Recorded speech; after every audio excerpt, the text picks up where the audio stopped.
Tonight, grounded. Two brothers turned back at Sydney Airport over fears they were heading to the Middle East to join foreign fighters.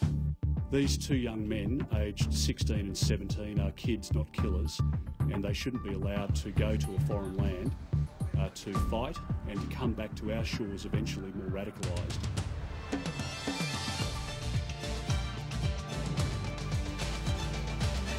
Also ahead, 1 year on since flight MH370 disappeared, triggering the most challenging search in the history of aviation.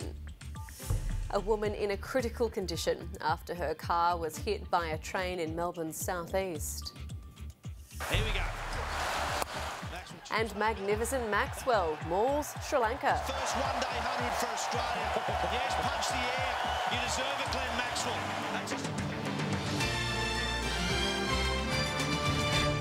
Hello, I'm Rachel Pupazzoni. Let's take a quick look at the weather for Monday first. A shower or two for Brisbane, partly cloudy in Sydney, sunny for Canberra, a possible shower in Melbourne, Hobart and Adelaide, hot and sunny in Perth and the chance of an early storm for Darwin. Two Sydney brothers aged 16 and 17 are being investigated by federal police, suspected of trying to join Islamic State fighters in Syria. The ABC can reveal new details of the case against the teenagers. The brothers were intercepted as they tried to leave Australia last week. Here's political reporter Andrew Green.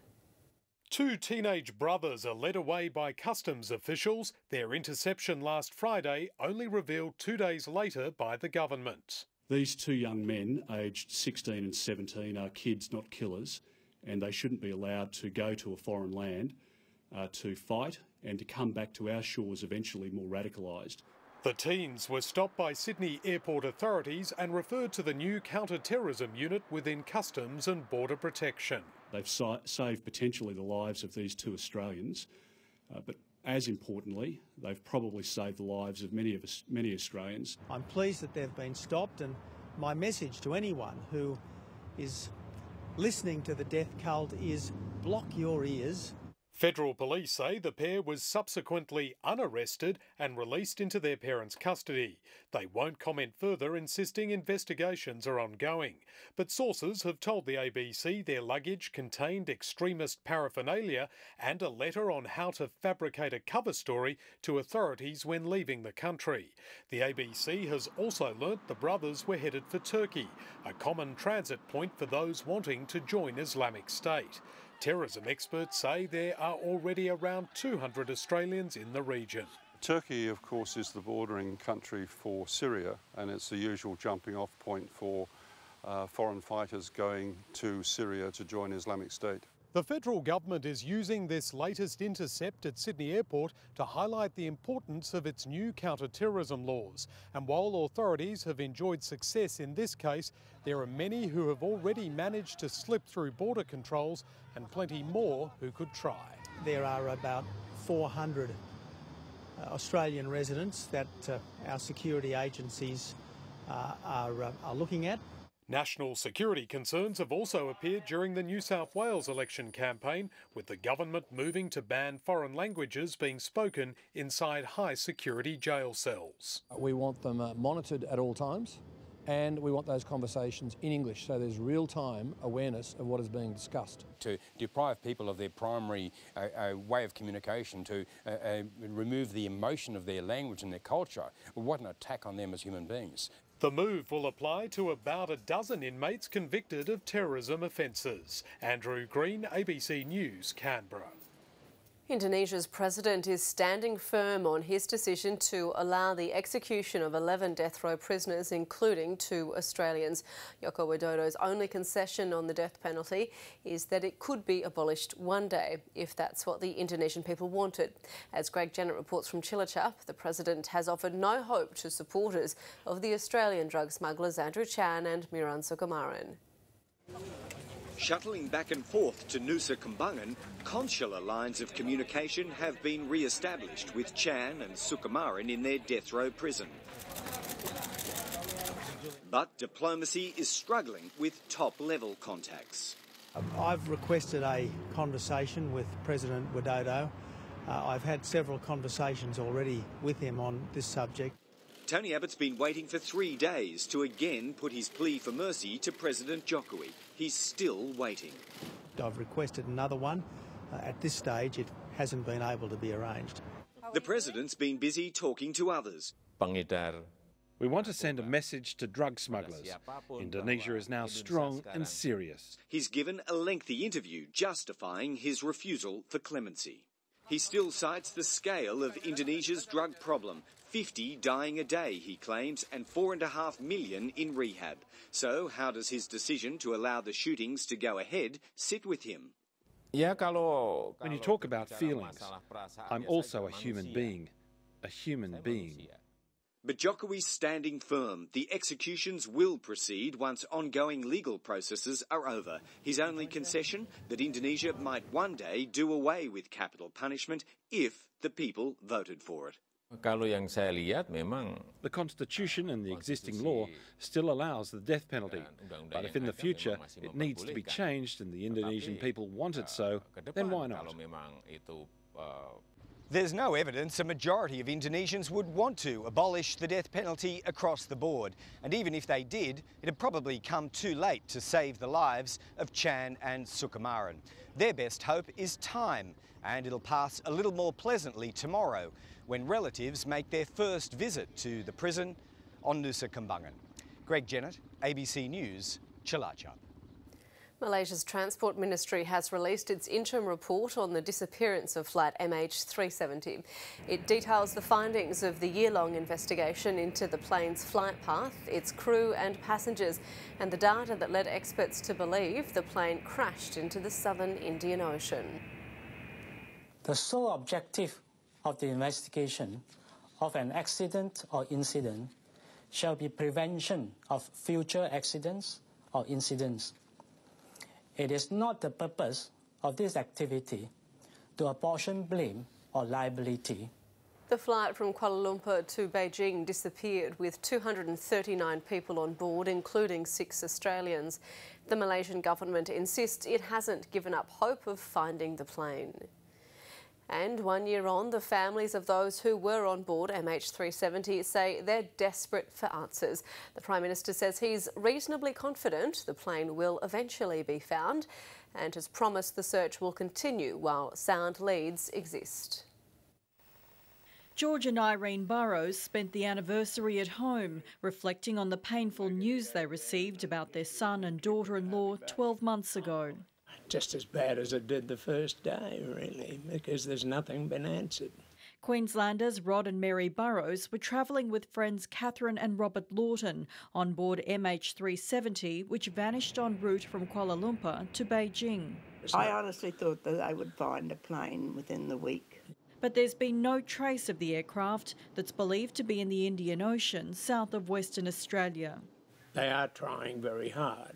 If we don't succeed in this search, there is another search that we intend to make because we owe it to the families of the dead, we owe it to the travelling public to do whatever we reasonably can to resolve this mystery. A Sydney couple and a Perth-based New Zealand man were also on the ill-fated flight. Like George and Irene Burrows, their families desperately want closure. The only thing that has sort of kept me going over the 12 months, I feel, is the fact that hopefully they were asleep and didn't know what was going on. The support of family, friends and strangers is also getting them through. Officials say the search will continue until May, when the weather's expected to deteriorate. If nothing's found, they'll return to the drawing board and devise a new plan. We don't expect any quick results. We both reckon, well, maybe we'll live to see something, maybe we won't. The families might never know why the aircraft disappeared, but Tony Abbott is optimistic it'll be found. Christina Harrison, ABC News. The US President Barack Obama has led a march across a bridge that became a landmark in America's civil rights movement 50 years ago. Thousands joined Mr. Obama in remembering what became known as Bloody Sunday. In 1965, police in Selma, Alabama tear-gassed and beat marchers, shocking Americans and leading to legislation ensuring African Americans could vote. We just need to open our eyes and our ears and our hearts to know that this nation's racial history still casts its long shadow upon us. President Obama said a report into police practices in Ferguson, Missouri showed a lot of work still needed to be done on race and discrimination in the US. As Australia prepares to send troops abroad to help in the fight against IS, returning veterans are being struck down in increasing numbers by mental illness. It's estimated up to 20% of Defence Force personnel will suffer PTSD or post-traumatic stress disorder. The Department of Defence and Veterans Affairs is under fire for not doing enough. In this profile on 2 recent cases, Four Corners was given rare access to the facility where veterans are struggling with this brutal and unseen enemy. Quentin McDermott reports. Corporal Jason Wallace may look fit, but he suffers from PTSD. Serving in Afghanistan, it was a near-death experience with an Afghan soldier that sent him over the edge. There was an A&A soldier probably 10, 15 feet away with his weapon held up, directed straight at me. I was looking at him, he's looking at me. He then lowered his weapon, sort of waist high, and just give it a little tap on the side twice on the trigger mechanism, and laughed and turned around and walked away. Back in Australia and still in the army, Corporal Wallace couldn't sleep and couldn't dislodge the memory of what had happened. Everything just closed in. It became, I just felt worthless, useless, hopeless. I couldn't see any reason to keep going. So, yeah, I overdosed, mate. I took just as many as I could. His cry for help was answered when the Army agreed to put him in a trauma recovery program for soldiers and veterans with PTSD at Toowong Private Hospital in Brisbane. It's good, mate. It's been very confronting, obviously. I mean, we're talking about things that you haven't spoken about. But in saying that too, you're surrounded by people who are going through the same things. But not everyone is so lucky. When Jamie Tanner came home from war, mentally shattered and with his marriage over, he asked for help but didn't get it. I went down to the mental health unit and said, look, this is what's happened. I'm just not coping. I need 12 months. I just need 12 months in Brisbane to sort out my life. Instead, the Army told him they were posting him interstate 1,000 kilometres away from his family. So the only option I had was to discharge and get out. The culture when I was in was still very much you're weak-gutted if you came out with a mental illness. You weren't a soldier. Corporal Wallace knows that serving members with PTSD can get sidelined and their careers can suffer. As a kid, mate, I used to, when my mum put a dinner on the table and there was Brussels sprouts on it, you pushed them to the side, didn't you? So that's what you become. You become a bit of a Brussels sprout. The hope is that soldier recovery centres like this one at Gallipoli Barracks in Queensland, where Corporal Wallace trains, will encourage serving members to seek help when they need it. Do you think all of that helps to remove some of the stigma? I really hope so. There's the whole reason why we have the centre, and the whole reason why we're doing it is to remove some of that stigma that's attached to the mental health conditions. The question now is, will more serving defence personnel with PTSD put their hands up and get the help they need, or will many of them continue to hide their illness? And Quentin McDermott's full story can be seen tomorrow night on Four Corners.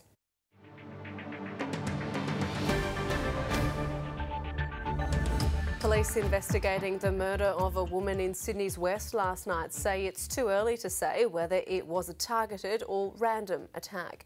The 41-year-old local woman was on her way home from work when she was apparently stabbed while using a public walkway in Westmead between a park and a golf course. Officers say she was found lying in a large pool of blood and later died in hospital. It's a horrific attack without any stretch of the imagination, and certainly my heartfelt condolences go out to the family at this point in time, and we'll certainly be working with the family to move through this investigation process with them. Police have identified the woman but are yet to release her name. A task force has been set up to investigate the death. Tasmania's groundbreaking family violence legislation is being reviewed. There are fewer reports of family violence, but lawyers and support services believe psychological abuse is on the rise. They're calling for more funding for services, not just for victims, but for perpetrators who want to change. It wasn't until she split from her husband that Bianca saw herself as a victim of family violence. By not wanting me to go places, keeping me home, and especially trying to keep me away from my mum. She was left with no car and big debts. It's a horrible feeling. It takes your self-esteem away. I was always, from then on, I started to self-question me. Tasmania Police responded to more than 2,300 family violence incidents last financial year, 800 fewer than 5 years ago. The Women's Legal Service believes more perpetrators are using economic and psychological abuse rather than physical blows to minimise the risk of getting caught. Lots of little kind of jibes and insults that make someone's self-worth go down. It makes them a lot more compliant. We're seeing a lot more of that. A government review of legislation that dramatically changed the way police handled family violence cases in Tasmania is underway. Safe at Home was groundbreaking in that it was really the first lot of legislation in Australia that sought to directly tackle family violence. Things like intimidation and threatening behaviour and psychological intimidation are all things that we can take into account that we couldn't do beforehand. Some criminal lawyers believe it's gone too far. Persons who are held in custody, who don't have access to a legal practitioner, who would normally have been given bail, would maybe spend days, if not weeks, if not months in custody. There's hope the review will lead to an expansion of support services for perpetrators. Centrecare runs the state's only counselling program for abusive men seeking help. They're repeating the behaviours they were brought up with. And they're suddenly realising that, look, it's just not working, and they don't want to see their children repeating the same behaviours. The government is planning to implement reforms to tackle family violence in the second half of the year. Rosemary Bolger, ABC News. It's the morning after the night before for all those partygoers still recovering from last night's Mardi Gras in Sydney. A bumper crowd turned out for this year's event. 400,000 people lined the route along Oxford and Flinders streets. It was as colourful and flamboyant as ever. A big crowd turned out for this year's Mardi Gras. It's celebrating who we are, being free to express our individuality. There were the usual outrageous costumes. Glitter, feathers and sequins were the required dress code. Some, though, had barely any costume at all. The theme this year was passion, and there was plenty of it. Happy Mardi Gras! Gay, straight, the very old and the very young. It was a night for everyone. Some were celebrating their first time out. And he came out and I still love him and it's amazing. Many others were seasoned partygoers. Is this our first Mardi Gras? The second. Australian Defence Forces were there, along with the police and emergency services. Even Qantas flew in its brand new Gay 380 aircraft. Welcome aboard the Qantas Gay 380. We are flying with pride. For many, it was just a night of fun. Others had a political message, calling for an end to homophobia in sport and the right to gay marriage. Yeah, we're just standing up for people that can marry the same sex. We want equal rights. Thousands too came from every corner of the globe. The Irish were celebrating ahead of a referendum on gay marriage in May. Then last but not least came the street sweepers. Soon after, their real-life colleagues began the big clean-up, clearing away the rubbish and bottles left by 400,000 spectators. We had a really predominantly well-behaved crowd. About 30 people were arrested for a range of offences. Anne Barker, ABC News, Sydney. Time to talk sport now with Georgina Tunney and Georgie. The Aussies have struck early in the cricket. They have. They've taken an early wicket, but Sri Lanka are fighting back. Earlier, Glenn Maxwell made the second fastest century in World Cup history as Australia set Sri Lanka a hefty target at the SCG. Maxwell's first international 100 came off only 51 balls as Australia posted 9 for 376. Sri Lanka made early inroads. Taking the pace off, and that's the first wicket. David Warner and Aaron Finch fell cheaply. That's brilliant. Before Steve Smith and Michael Clark combined for a 134-run partnership. Oh, he's going again. It's down the ground. Clark was cleaned up for 68 and Smith holed out for 72 in the next over. Glenn Maxwell isn't keen on his nickname, The Big Show, but it's likely to stick. His 50 came off only 26 deliveries. A tie, and it's handsome enough. The recalled Shane Watson smashed 67, while Maxwell's century off 51 balls is the fastest by an Australian male. Won his first one-day 100 for Australia. Yes, punch the air. You deserve it, Glenn Maxwell. The all-rounder made 102 as Australia set Sri Lanka 377. Bit of a bromance there, Flem. Yeah. Wily New Zealand spinner Dan Vettori took 4 for 18 as Afghanistan was restricted to 186. Vettori has 300 wickets in one-day international cricket. Martin Guptill made 57 as the Black Caps reached the target in the 37th over for the loss of 4 wickets to remain unbeaten on top of Pool A. Duncan Huntsdale, ABC News. The Penrith Panthers have made an NRL opening round statement this afternoon before hanging on grimly to beat the Bulldogs. Overnight, a field goal got the Tigers home and the Roosters trounced North Queensland. Today, the Sharks have started slowly at home and the Panthers held off a fast-finishing Canterbury. John Hayes-Bell reports. The match officials aren't keen on shades of pink.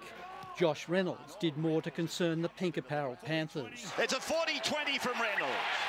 Despite that kick, Penrith started the stronger for first points. Pink was dominating on the fringes. Soward for Jennings, he's going to score on debut. Talk of early premiership favouritism with Souths looked well placed as the Mountain men raced to a 20-0 lead soon after half-time. He's going down into the corner, he'll make it. Though late Bulldogs tries took off some of the gloss. He breaks the tackle, he'll score behind the uprights. Scandal-free to start the season. The Sharks didn't begin as planned. Neat work gave the Raiders the early momentum. Croker, this is great work. Whiten just exploded under the ball. The Titans have been ravaged by the recent cocaine allegations, but threatened to end the week with a morale-boosting win over the Tigers. Too much speed. But winger Pat Richards stood tall to score 2 tries and guide home the crucial one-pointer for a Tigers win. The Mitchell Moses coat hanger tackle on Will Zillman will come under scrutiny. Oh dear, it's pretty dramatic. The Cowboys and Roosters are predicted to be amongst the 2015 heavyweights, but in the tropics it was only the Roosters who brought their A-game. Boyd Cordner crossed for 2 tries, the Roosters scored 5, their effort matching the first-round performances by the Eels and the Rabbitohs. The Dragons and the Storm will complete the round at Cogra. John Hayes-Bell, ABC News. Australia has missed the chance to wrap up its Davis Cup tie against the Czech Republic with a 5-set loss in the doubles rubber. The Australian pair of Leighton Hewitt and Sam Groth dropped 2 sets in tiebreakers in a tough loss. Although the visiting nation still leads the first round, tie 2 rubbers to 1. Hewitt and Groth were having no problems coping with a passionate home crowd early in the rubber, jumping out to 2 sets to 1 lead. But the Czech pair of Yuri Vesely and Adam Pavlicek took the momentum after winning the 4th set tiebreaker, before comfortably taking the 5th set to keep the tie alive. Australia will still progress to the quarterfinals if it wins either of the reverse singles rubbers.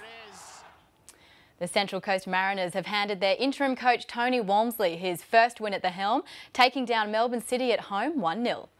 It took 87 minutes to split the sides, a Connor Chapman foul handing the Mariners a gift-free kick, which Fabio Ferreira converted in style. The goal was Ferreira's 3rd in 4 games for the Mariners. In other A-League news, and 1 point was enough for Perth Glory to reclaim top spot in the A-League after a fiery draw with Melbourne Victory. Earlier, Wellington Phoenix had briefly climbed into top spot, scoring twice in 2 minutes to defeat Adelaide United. Controversy reigned in Melbourne when the offside flag stayed down as Andy Keogh put the Glory in front, sparking anger on and off the field before a beautiful strike levelled the scores. This looks more promising. Georgievski! Parity restored! Daniel Georgievski! Despite a late barrage, Glory held on for another precious point. New South Wales has eased its way to a 23-5 win against the out-of-sorts Queensland Reds in their Super Rugby clash at Lang Park. A host of changes to the Reds lineup did anything but baffle the Waratahs.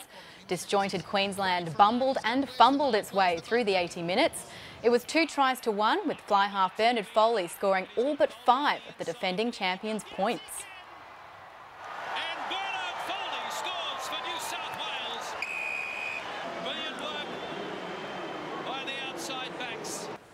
The Reds suffered further concerns as utility Lockie Turner and skipper James Slipper left the field with concussion and a neck injury. Queensland needs to regroup for Saturday's home match against the Brumbies, while the Waratahs travel to Dunedin to play the Highlanders.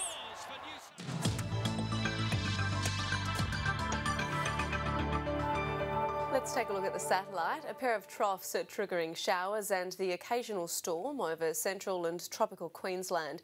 A region of low pressure over the Northern Territory and northern Western Australia is also producing thundery showers. An upper trough supported by the jet stream is causing a few light showers in New South Wales.